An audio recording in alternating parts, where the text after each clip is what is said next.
Now, I know we're all sick of talking about the slap, but I'm sorry, one more thing needs to be said.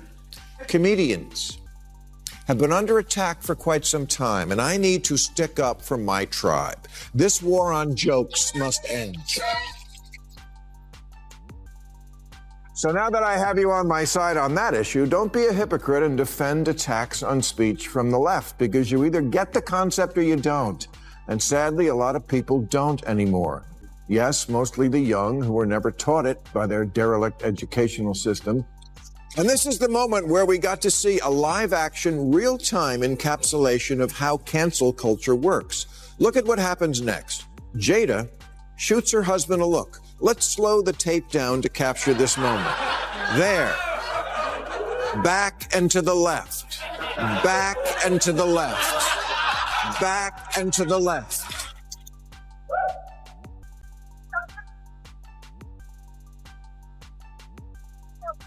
Before this moment, Will is laughing because he hasn't yet found out that his original genuine reaction is wrong and that he should conform.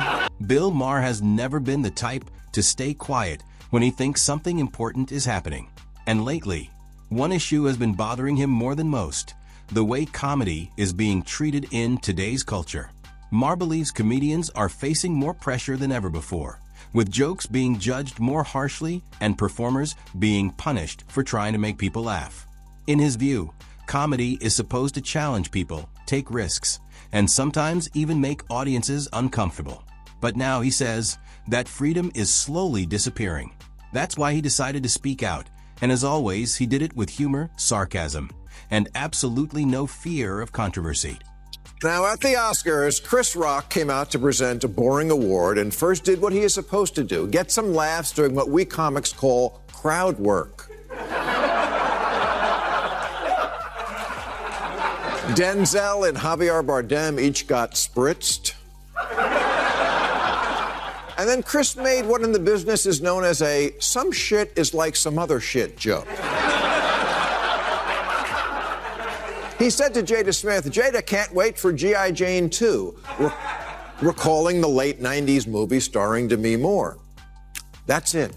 That's the joke. You remind me of some other beautiful, buzz-cutted movie star. It wasn't an alopecia joke any more than the one about the chicken crossing the road is about bird flu." Maher gets straight to the point.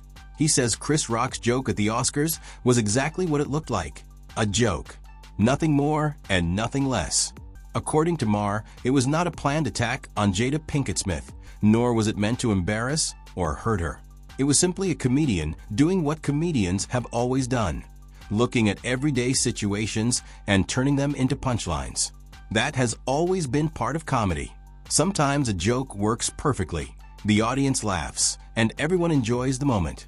Other times the joke misses the mark, gets misunderstood, or upsets someone. That's always been one of the risks that comes with comedy. But Maher believes one thing should never be forgotten: intent matters. A joke is usually meant to entertain and make people laugh, not to create outrage. His message is clear. If people stop understanding the difference, then the future of comedy could be in serious trouble. This war on jokes must end. Will Smith didn't get kicked out of the Oscars for going Ike Turner on Chris, but Kevin Hart got kicked out of hosting it for a joke. Who are these people who say cancel culture isn't a real thing? Just among comedians who've gotten fired and lost gigs for exercising their freedom of expression, the toll is high. Bill Maher doesn't stop with just one example. He goes even further, bringing up several comedians who, in his view, were canceled, pushed aside, or lost major career opportunities because of jokes they told. According to Maher, many careers were damaged, business deals disappeared, and reputations were destroyed over comments that were meant to be comedy. He believes many of his fellow comedians became targets of an outrage culture that never seems to slow down. Now, Maher is not claiming every joke was perfect. Some jokes were clearly in poor taste. Some were offensive, awkward, or made people uncomfortable. He openly admits that. But this is where he draws a firm line. In his opinion, being offensive is not the same thing as being illegal, and being tasteless does not mean something should be banned. In a country that values free speech, Maher argues that comedians should have the right to take risks, test limits, and sometimes even fail. That's the heart of his argument, and he stands by it without hesitation. Will Smith wasn't pulled off stage, but comedian Nimesh Patel was literally pulled off stage during a performance at Columbia for a joke about how hard it is to be gay and black. Not an anti-gay joke, mind you, a pro-gay joke. But one of the event organizers walked on stage and said, "I don't think you're entitled to certain jokes you're making." Well, a sense of entitlement certainly is a big part of the problem here. According to Maher, censorship in some left-leaning spaces didn't slowly grow over time. It exploded. He argues that restrictions on comedy reached levels that many people never thought possible. Comedians were not simply being criticized or booed by audiences. In some cases, they were removed from stages, had their microphones turned off, or saw their performances cut short because someone believed a joke crossed an unclear and constantly changing line. Maher points to the case of comedian Nimesh Patel as an example.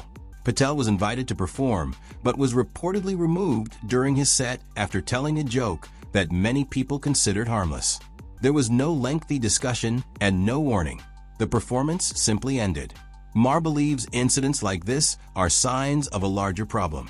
He argues that cancel culture creates an environment where comedians become afraid, start censoring themselves, and carefully examine every joke before saying it out loud. Maher saw this trend developing and chose to speak out against it. And that's the thing. The people who can't take a joke now aren't old ladies in the Bible Belt. They're Gen Z at elite colleges. Colleges where comedy goes to die. Kids used to go to college and lose their virginity. Now they go to lose their sense of humor.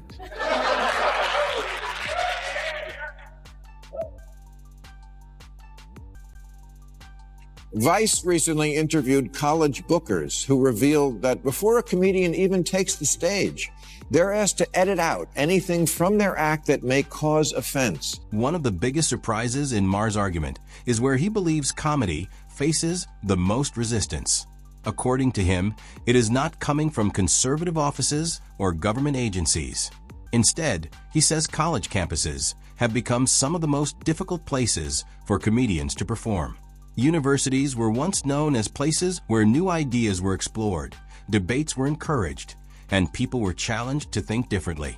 They were seen as centers of free speech and intellectual freedom. But Maher argues that many campuses have changed. He believes some have become overly sensitive environments where people are more easily offended than the general public.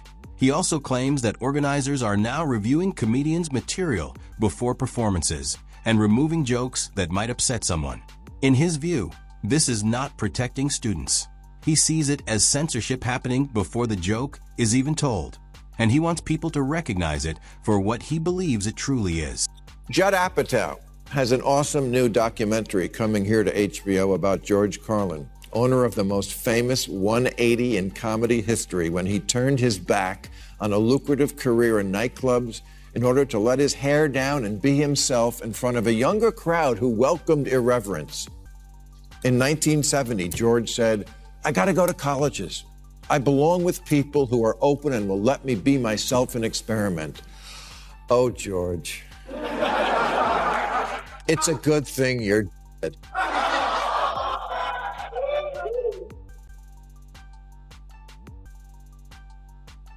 Because today, the 7 words you can't say on TV are Jada, can't wait for G.I. Jane 2. Maher believes that if legendary comedian George Carlin could see today's college environment, he would be shocked and frustrated. Carlin became famous by questioning authority, challenging social norms, and pushing comedy far beyond traditional limits. He built his career by saying things many others were afraid to say. Maher argues that Carlin believed colleges were places filled with curious minds willing to hear difficult ideas and discuss uncomfortable topics. Back then, audiences often welcomed bold comedy and challenging viewpoints. According to Maher, that atmosphere has largely disappeared. He believes many colleges now focus on protecting students from uncomfortable experiences instead of encouraging them to face difficult ideas. In his view, comedy has been softened to the point where much of its power has disappeared. Maher argues that Carlin stood for the exact opposite approach, which is why he believes today's campus culture would likely reject someone like Carlin if he were starting his career now. For all those who are constantly demanding an apology for jokes, maybe it's you who should apologize to us. For all the great jokes that we never got to hear, the brilliant thoughts that were never uttered, those are the invisible scars of cancel culture. Let's have a moment of silence for that and a spot in the in memoriam package.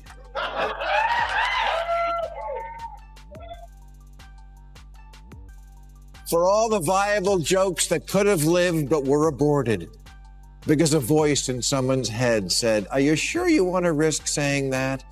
That's self-censorship, the worst kind of all. Maher paints a concerning picture of what life is like for many comedians today. He believes that creative talent is being limited because performers are increasingly worried about backlash and criticism. The fearless attitude that once defined stand-up comedy has, in his opinion, been replaced by hesitation and caution. Comedians who once walked on stage with complete confidence now spend time wondering how every joke might be received. Before speaking, they mentally check whether a joke could create controversy. Maher argues that this process takes away the natural energy and spontaneity that make comedy special. But the issue that frustrates him most is self-censorship. Unlike public criticism, which comes from other people, self-censorship happens when comedians stop themselves before anyone else has the chance. Maher believes years of pressure have caused many performers to abandon jokes before they are even told.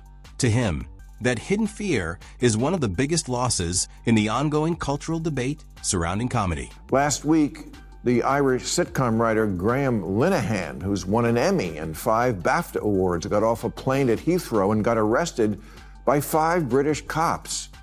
Not because he was selling drones to the Houthis, just because he's a crank who spends way too much time online ranting about gender ideology, which is an odd obsession for a comedian from across the pond, because if men weren't allowed to dress as women, British comedy wouldn't exist. Maher argues that concerns about comedy and free expression are not limited to the United States. He says similar issues have spread across the Atlantic to Britain, a country famous for its long history of satire, sharp humor, and fearless comedians.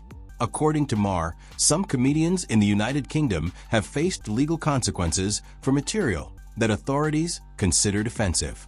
He points out that Britain has produced generations of comedians known for bold and sometimes controversial humor. Because of that history, he finds these developments surprising and troubling. Maher argues that the standard of what counts as grossly offensive can be unclear and open to interpretation. In his view, that creates a dangerous situation where governments gain too much power over speech. He believes anyone who values free expression should pay attention to these developments and think carefully about where they could lead. They're all wrong, and they all have the right to be wrong. Britain is now considering the so-called pub law. Okay, it's not just about pubs. It's a workplace bill aimed at preventing any kind of harassment in the workplace, including verbal remarks overheard. Okay, problem is, a pub is a workplace. So is a bookstore. Would a major chain like Waterstones risk hosting a book signing by a controversial author like J.K. Rowling?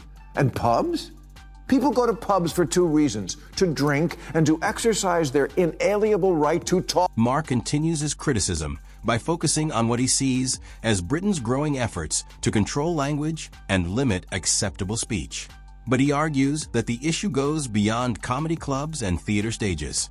According to Maher, some laws and policies now affect everyday places, such as pubs, workplaces, and other common public settings. He believes that under these conditions, a casual remark, a misunderstood joke, or a comment that offends someone could create serious consequences for ordinary people.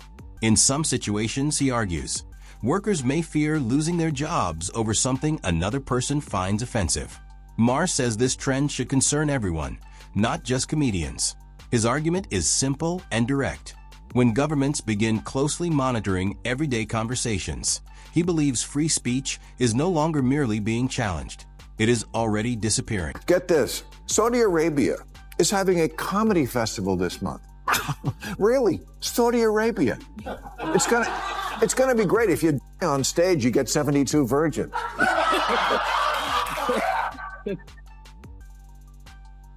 And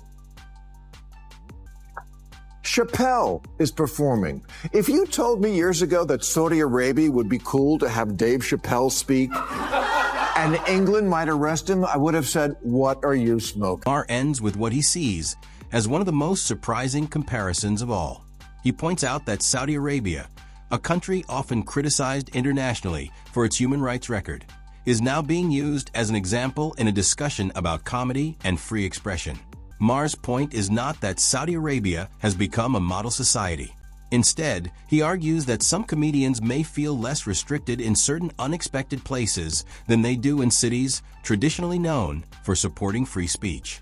At the same time, he believes England has become stricter about offensive speech, while pressure from woke culture continues affecting comedy in America. Maher sees a deep irony in that situation. When comedians feel more limited in places like London or Los Angeles than they expect elsewhere, he believes something important has changed. And with that, we reach the end of today's discussion. If you enjoyed this video, don't forget to like, subscribe, and stay tuned for more content. Thanks for watching, and I'll see you in the next video.